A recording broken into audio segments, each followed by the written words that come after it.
Cette construction spatiale d'Antoine Pevsner de 1961 en plâtre et armature métallique est l'une des dernières œuvres monumentales encore en main privée. Nous l'avons découverte il y a un peu plus de 2 ans dans un garage. Elle était en triste état, mais devant la beauté de ses formes, nous avons entrepris de la restaurer et de la remonter telle qu'elle était à l'origine. Alors, en quoi cette œuvre d'Antoine Pevsner est-elle aussi importante dans son parcours et dans l'histoire du XXe siècle? Bien, d'abord parce que Pevsner a été un des plus grands créateurs de l'art du XXe siècle. On peut le dire aussi, un des pionniers de la sculpture abstraite. Il a commencé à faire de la sculpture à la fin des années 1910 et avec son frère Naum Gabo, qui était également sculpteur, ils étaient en Russie, à Moscou.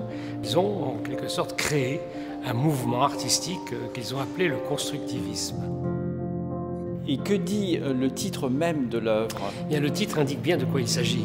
Construction, donc effectivement parce que cette œuvre n'est ni modelée ni sculptée, elle est construite à partir de matériaux et de dessins qui sont préparatoires à son exécution.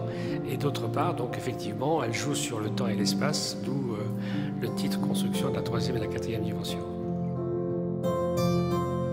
Effectivement, c'est une œuvre qui joue sur la profondeur, qui fait entrer l'espace dans la sculpture même par le développement de ses plans. Il s'agit d'une structure en fait très complexe du point de vue de son appréhension, du point de vue de sa compréhension visuelle et même physique. C'est une des seules en fait réalisations vraiment monumentales de l'artiste, puisque il en existe plusieurs exemplaires en bronze de plus petite taille que ce modèle-ci, mais aussi donc 4 autres exemplaires qui sont dans l'espace public répartis aux 4 coins du monde entier.